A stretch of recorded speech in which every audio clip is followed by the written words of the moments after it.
আমরা বলতে চাচ্ছি যে এই জুলাই ঘোষণাপত্র সংশোধন করতে হবে। কিভাবে করবেন জানি না। জুলাই ঘোষণাপত্র সংশোধন করে যে বিষয়গুলো উল্লেখ করা হলো, আমি মনে করি যে আমাদের দর্শকদের যারা দেখছেন, যারা সাধারণ মানুষ, তাদের অধিকাংশই আমার এই যে সংশোধনের কথাগুলো আমি বলছি, নিশ্চয়ই আপনারা একমত হবেন। আজকে হাসিনার পলায়ন দিবস। হাসিনা লেজ তুলে পালিয়েছিল ২০২৪ সালের ৫ই আগস্ট। আজকে একটি শুভ পলায়ন দিবস। গত ১ বছরে হাসিনা চট করে ঢুকে যাবে, হ্যান করবে, ত্যান করবে, অনেক কথাই বলেছে। এবং আজকের এই ১ বছর পূর্তি ইন্ডিকেট করছে হাসিনা এবং তার গঙেরা আর বাংলাদেশে আসবে না। এই ব্যাপারটি যত দ্রুত তার অনুসারীরা বোঝেন, যত তাদের মধ্যে আত্মোপলব্ধি হয়, ততই মঙ্গল। তো এই জুলাই গণঅভ্যুত্থানের এই বর্ষপূর্তিতে হাসিনার পলায়ন দিবসে একটি জুলাই ঘোষণাপত্র দেয়া হয়েছে। জুলাই ঘোষণাপত্রের নামে গত ১ বছর ধরে নানা রকমের বাগাড়ম্বর, নানা রকমের হোমতোম করে একটি অশ্বডিম্ব প্রসব করেছে আমি বলব। এখানে ধরেন মূল স্টেক হোল্ডারদের কথা স্পেসিফিক ভাবে নাই।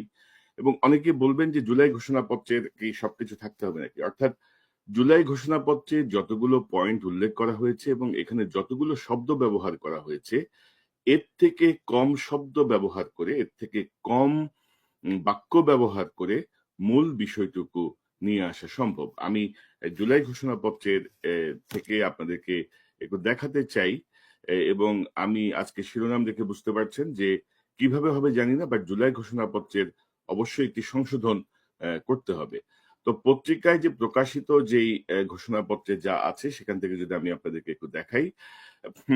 ১ নম্বর উপনিবেশ বিরোধী লড়াইয়ের, এটা ঠিক আছে, এটা আমাদের ইতিহাসের ধারাবাহিকতা। অর্থাৎ আমি মনে করি যে জুলাই ঘোষণাপত্রটা হচ্ছে ইতিহাসের একটা রিক্যাপ থেকে সর্বশেষ অবস্থা পর্যন্ত এখানে থাকবে।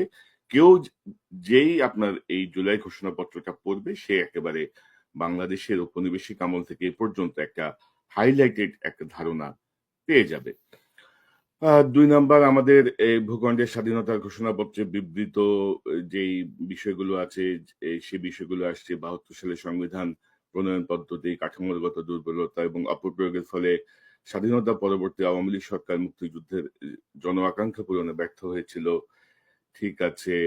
৪ নাম্বার ৪ নাম্বার পয়েন্টে যদি আমরা আসি, দেখেন, যেহেতু স্বাধীনতা পরবর্তী আওয়ামী লীগ সরকার স্বাধীনতার মূল মন্ত্র গণতান্ত্রিক শাসন ব্যবস্থার বিপরীতে বাকশালের নামে সাংবিধানিকভাবে একদলীয় শাসন ব্যবস্থা কায়েম করে এবং মত প্রকাশ ও বিচার বিভাগের স্বাধীনতা হরণ করে, যার প্রতিক্রিয়ায় ৭৫ সালের ৭ নভেম্বর দেশের সিপাহী জনতার ঐক্যবদ্ধ বিপ্লব সংগঠিত হয়।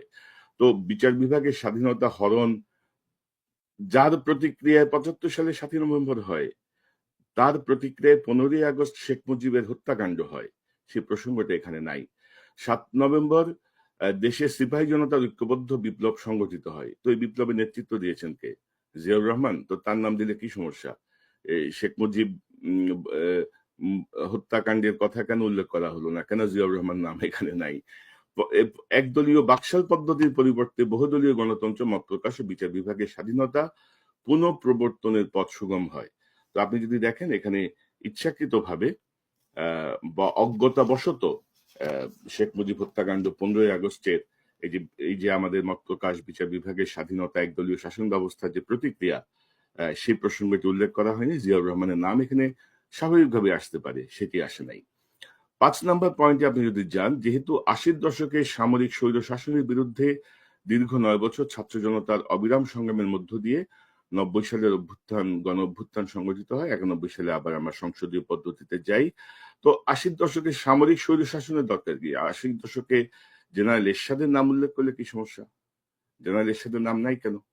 কেন ৮০ দশকের সেই ঐতিহাসিকদের মতো ৮০ দশক, ৯০ দশক মারাচ্ছেন আপনারা? ৬ নম্বর ইয়েতে দেখেন, যেহেতু দেশি বিদেশি চক্রান্তে সরকার পরিবর্তনে গণতান্ত্রিক প্রক্রিয়া ব্যাহত হয়, ১/১১ ষড়যন্ত্রমূলক ব্যবস্থার মাধ্যমে বাংলাদেশে শেখ হাসিনার একচ্ছত্র ক্ষমতা, আধিপত্য ও ফ্যাসিবাদের সুগম করা হয়। তো ১/১১ ষড়যন্ত্রমূলক ব্যবস্থায় কারা যুক্ত ছিল? আপনি ১/১১ সঙ্গে যারা যুক্ত ছিল তাদেরকে তো আপনার উপদেষ্টা মণ্ডলীতে নিয়ে রাখছেন। তাদেরকে তো আপনি এই সরকারের বিভিন্ন জায়গায় আপনি পদায়ন করেছেন। তো সমস্যাটা কোথায়? আপনি এত ডাবল স্ট্যান্ডার্ড কেন নিচ্ছেন? তো ১/১১ কারা ছিল? কি ষড়যন্ত্র করছিল, কারা করছিল, তাদের নাম নাই কেন এখানে? তারপর 7 নম্বরে আসেন। আহ দীর্ঘ 16 বছরের ফ্যাসিবাদী অগণতান্ত্রিক ও গণবিরোধী শাসন ব্যবস্থা কায়েমের লক্ষ্যে একদলীয় রাষ্ট্রীয় ব্যবস্থার অতি উগ্র বাসনা চরিতার্থ করার অভিপ্রায়ে সংবিধানের অবৈধ অগণতান্ত্রিক পরিবর্তন করা হয়, যার ফলে একদলীয় একচ্ছত্র ক্ষমতা ও আধিপত্য প্রতিষ্ঠার পথ সুগম হয়। তো এখানে গায়ের জোরে এই যে তত্ত্বাবধায়ক সরকার ব্যবস্থা বাতিল করা হয়েছিল হাসিনার নির্দেশে, বিচারপতি খায়রুল হকের কি বলবো অবিচারক সুলভ আচরণ, দালালির আচরণের জন্য, সেটা উল্লেখ করা যেত না? সেটা উল্লেখ করা হয়নি। 8 নম্বরে আপনি যদি আসেন, যেহেতু শেখ হাসিনার আওয়ামী লীগ সরকারের দুঃশাসন, গুম খুম, আইন বহির্ভূত হত্যাকাণ্ড, মত প্রকাশের স্বাধীনতা হরণ, একদলীয় স্বার্থে সংবিধান সংশোধন ও পরিবর্তন বাংলাদেশের সব রাষ্ট্রীয় ও সাংবিধানিক প্রতিষ্ঠানগুলোকে ধ্বংস করে। অর্থাৎ এই যে 7 এবং 8 ঘুরে ফিরে কিন্তু খুবই একই বিষয়, কিন্তু এখানে 2টা পয়েন্ট বা একটা পয়েন্ট আননেসেসারিলি বাড়ানো হয়েছে। এবং 9 নাম্বার দেখেন, শেখ হাসিনা সরকারের আমলে তারই নেতৃত্বে একটি চরম গণবিরোধী একনায়কতান্ত্রিক ও মানবাধিকার হরণকারী শক্তি বাংলাদেশকে একটি ফ্যাসিবাদী মাফিয়া ও ব্যর্থ রাষ্ট্রের রূপ দিয়ে আন্তর্জাতিকভাবে বাংলাদেশের ভাবমূর্তি ক্ষুণ্ণ করে। 7, 8, 9 ঘুরে ফিরে কিন্তু একই বিষয়, সেটাকে একটি প্যারায় একটি পয়েন্টে সুন্দরভাবে লেখা যেত আরো স্পেসিফিক ওয়েতে। যেহেতু তথাকথিত উন্নয়নের নামে শেখ হাসিনার ফ্যাসিবাদী নেতৃত্বে সীমাহীন দুর্নীতি, ব্যাংক লুট, অর্থ পাচার, অর্থনৈতিক প্রতিষ্ঠানগুলো ধ্বংসের মধ্য দিয়ে বিগত পতিত দুর্নীতিবাজ আওয়ামী লীগ সরকার বাংলাদেশের অমৃত অর্থনৈতিক সম্ভাবনাকে বিপর্যস্ত করে তোলে এবং পরিবেশ, প্রাণ বৈচিত্র্য ও জলবায়ুকে বিপন্ন করে। এটা আসলে আমার কাছে ক্লিয়ার হইল না। এটা হচ্ছে এনজিও মার্কা, এনজিও সরকারের এনজিও মার্কার লাইন ঢুকাতে হবে, এই জন্য এটা ঢুকানো হয়েছে। এটা মানে এগুলা 7, 8, 9, 10 ঘুরে ফিরে ওই একই একই একই প্যাচালকে টেনে লম্বা করা হয়েছে। তারপরে যদি আসেন 11 নম্বরে, শেখ হাসিনার ফ্যাসিস্ট সরকারের বিরুদ্ধে রাজনৈতিক দল, ছাত্র ও শ্রমিক সংগঠন সহ সর্বস্তরের জনগণ গত প্রায় 16 বছর যাবৎ নিরন্তর গণতান্ত্রিক সংগ্রাম করে জেল, জুলুম, হামলা, মামলা, গুম খুন, বিচার বহির্ভূত হত্যাকাণ্ডের শিকার হয়। ঠিক আছে, এটা আসছে, বাট এটা আরো স্পেসিফিক করা যেতে পারতো যে এতজন গুম হয়েছে, এতজন খুন হয়েছে, র্যাব এভাবে কাজ করেছে, পুলিশ, র্যাব, সামরিক বাহিনী, এদের কথা এখানে উল্লেখ করা খুবই দরকার ছিল। সব ভাষা ভাষা ভাবে তারা লেখার চেষ্টা করেছেন। 12 নম্বরে যদি আমি যাই, যেহেতু বাংলাদেশে বিদেশি রাষ্ট্রের অন্যায় প্রভুত্ব, শোষণ ও খবরদারিত্বের বিরুদ্ধে এদেশের মানুষের ন্যায়সঙ্গত আন্দোলনকে বহিঃশক্তির তাবেদার আওয়ামী লীগ সরকার নিষ্ঠুর শক্তি প্রয়োগের মাধ্যমে দমন করে।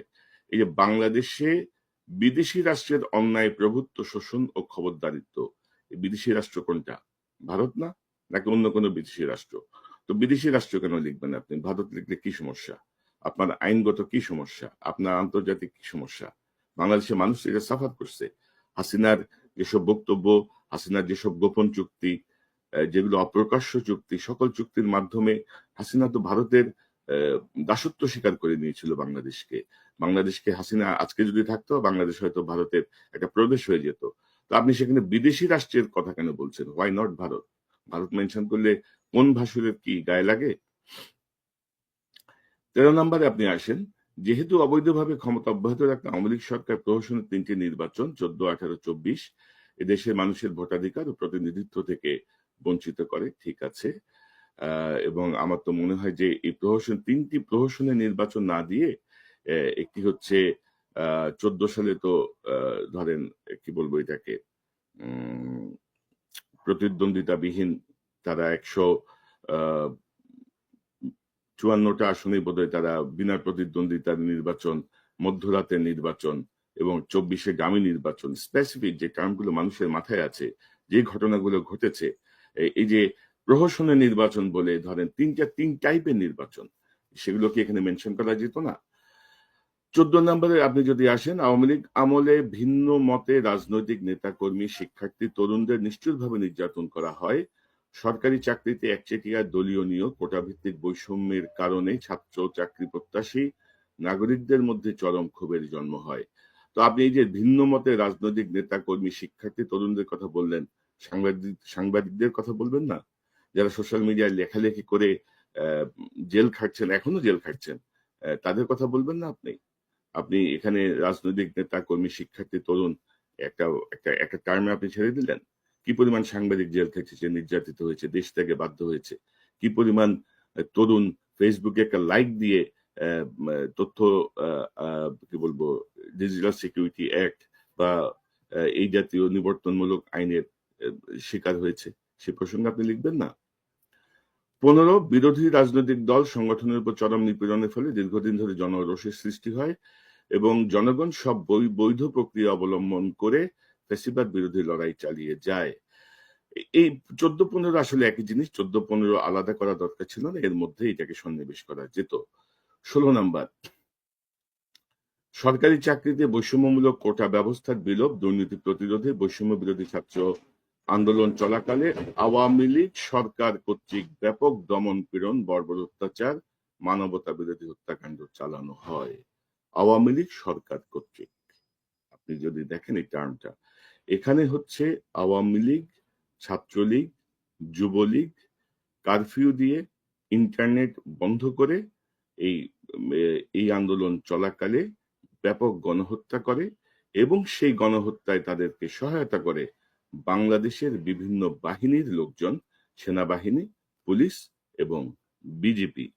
তাদের প্রহরায় ছাত্রলীগ, যুবলীগ এবং আওয়ামী লীগের গুন্ডারা নির্বিচারে হত্যা করে, ব্লক রেড দিয়ে দিয়ে হত্যা করে। এই প্রসঙ্গটা এখানে উল্লেখ থাকতে হবে, থাকার দরকার ছিল।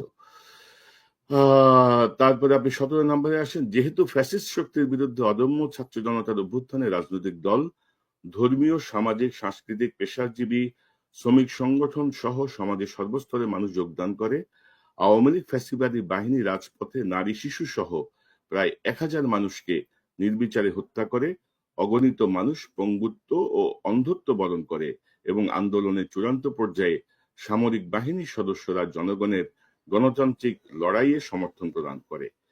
মানে কি বলবো, মানে আপনি যদি দেখেন যে এখানে স্পেসিফিক হতে হবে, অর্থাৎ ধরেন নারীদের যে অবদান এই জুলাই বিপ্লবে, নারীরা যদি সম্মুখ ভাগে না থাকতো, হত্যাকাণ্ডের ঘটনা আরো বাড়তো। নারীরা যদি মানে শুধুমাত্র ছাত্রী না, তো বিশ্ববিদ্যালয়ের, কলেজের, স্কুলের ছাত্রী না, যেভাবে আমাদের মা বোনেরা রাস্তা থেকে রাস্তায় বেরিয়ে এসেছিল তাদের সন্তানদের সাথে, সেই নারীদেরকে আপনি আলাদা করে স্পেসিফাই করবেন না?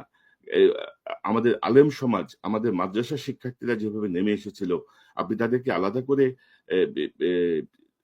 চিহ্নিত করবেন না? আলাদা করে তাদের অবদানের কথা আপনি উল্লেখ করবেন না? আপনি যে সাংস্কৃতিক, পেশাজীবী, শ্রমিক সংগঠন, সর্বস্তরের মানুষ, এভাবে তো আসলে ধরেন মানে এক ধরনের কি বলবো, এক ধরনের ছোট লোকে করা আর কি এটা। তারপরে আপনি এখানে বলছেন 1000 মানুষকে নির্বিচারে হত্যা করে। জাতিসংঘ বলছে 1400 হত্যা হয়েছে, আপনি বলছেন 1000 হত্যা হয়েছে, মুখে মুখে বলেন প্রায় 2000 মানুষ হত্যা হয়েছে। তো কোনটা কারেক্ট? আপনি ঘোষণাপত্রে এই রং ইনফরমেশন আপনি কিভাবে ঢোকান? এই 1 বছর ধরে কি ঘোড়ার ঘাস কাটছেন আপনারা? পণ্ডিতের বাচ্চারা বসে বসে এখন লিখতেছে 1000 মানুষকে নির্বিচারে হত্যা করে। অগণিত মানুষ, এখানে অগণিত মানুষ এটা ভেগ টার্ম। এখানে সুনির্দিষ্টভাবে কাউন্ট করা যায় যে কতজন পঙ্গু হয়েছে, কতজন চোখ হারিয়েছে, সেই জায়গাগুলো এখানে উল্লেখ করতে হবে। পণ্ডিতের বাচ্চারা ইচ্ছা মতো এখানে পাণ্ডিত্য ঝাড়ছে। সামরিক বাহিনীর সদস্যরা জনগণের আন্দোলনের চূড়ান্ত পর্যায়ে সামরিক বাহিনীর সদস্যরা জনগণের গণতান্ত্রিক লড়াইকে সমর্থন প্রদান করে।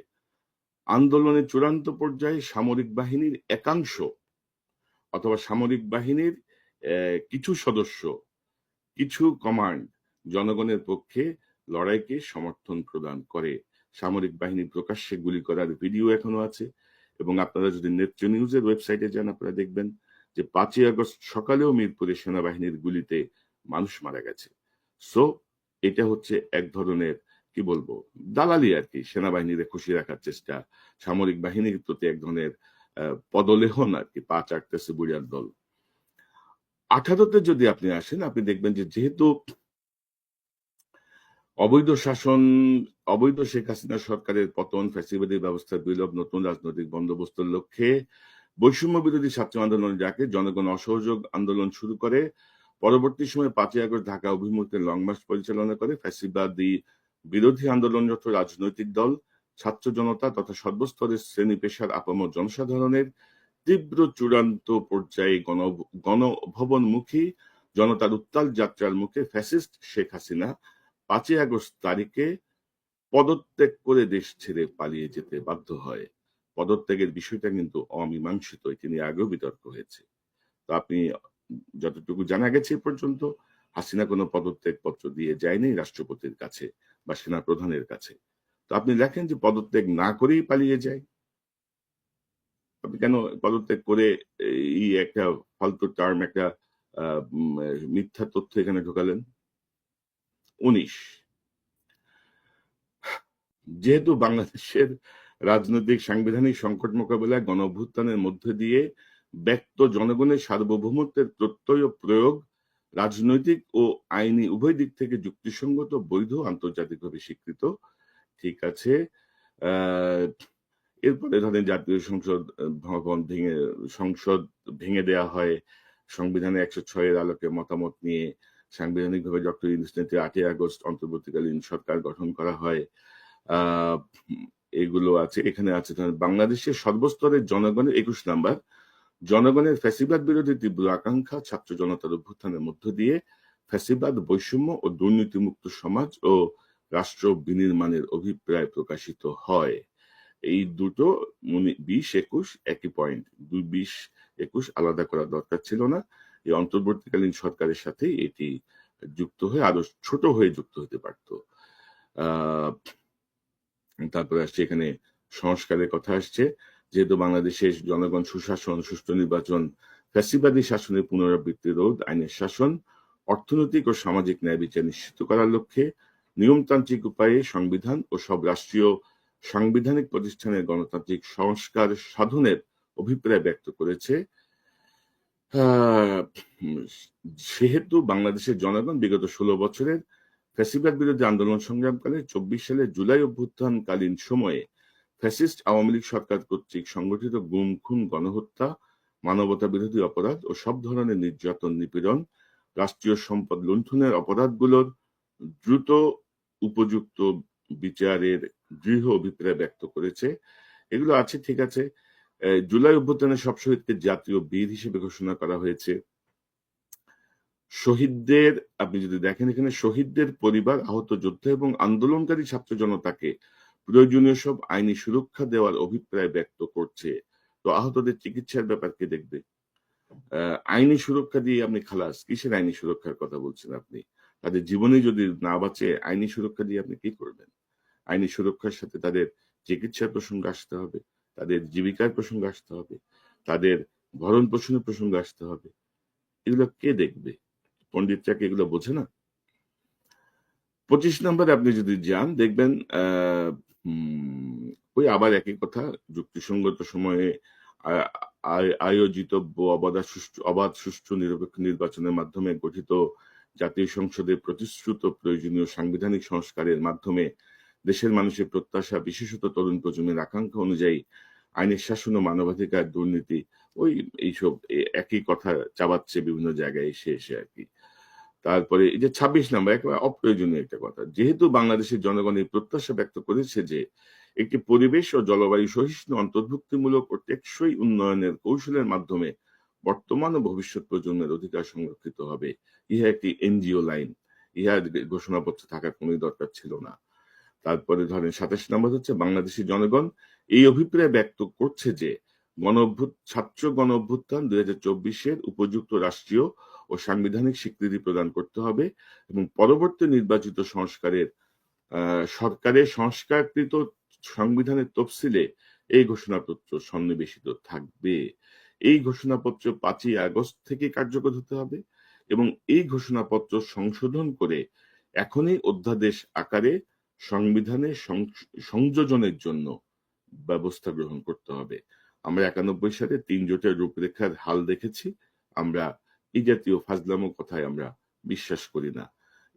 এই ঘোষণাপত্র সংশোধন করেন, সংশোধন করে এটিকে 5ই আগস্ট থেকে কার্যকর দেখিয়ে, 5ই আগস্ট 2024 থেকে কার্যকর দেখিয়ে এটিকে অধ্যাদেশ আকারে রেডি করেন, যেন এটি অটোমেটিক আগামী জাতীয় সংসদে এটি জাতীয় সংবিধানের অন্তর্ভুক্ত হয়।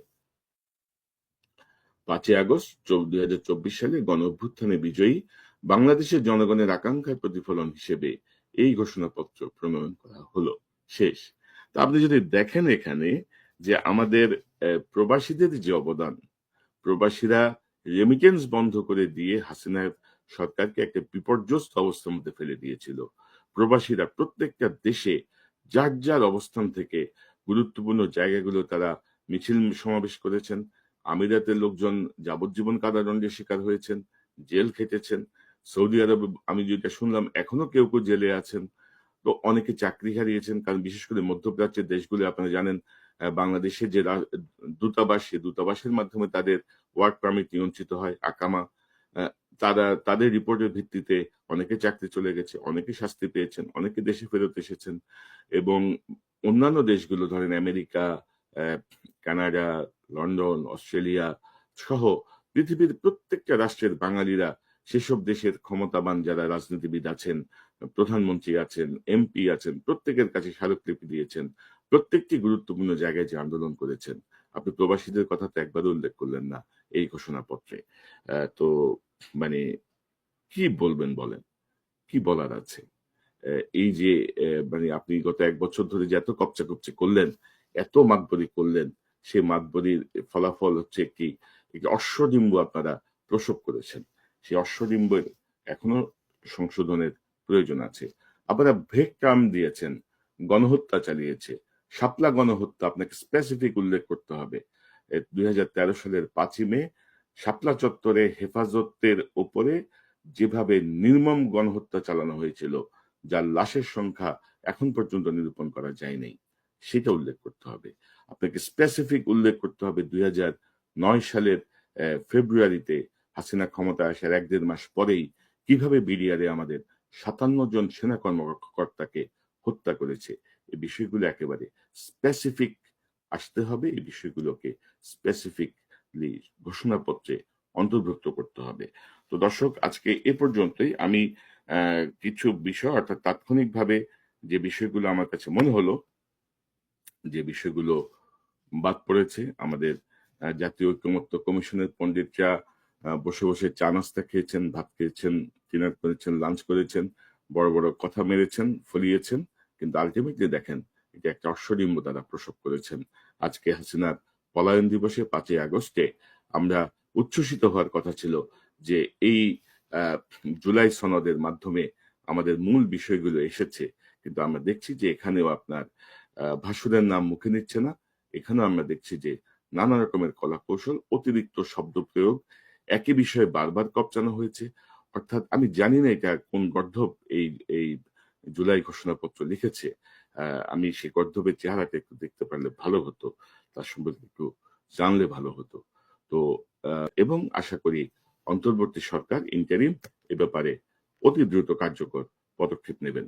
এই জুলাই ঘোষণাপত্র এবং আজকে ডক্টর ইউনূস জাতির উদ্দেশ্যে যে ভাষণ দিয়েছেন, এই বিষয়গুলো নিয়ে আগামীকাল আমরা আরো বিস্তারিত আলোচনা করার চেষ্টা করব অতিথিদের নিয়ে। দর্শক, এই পর্যন্তই। ভালো থাকুন,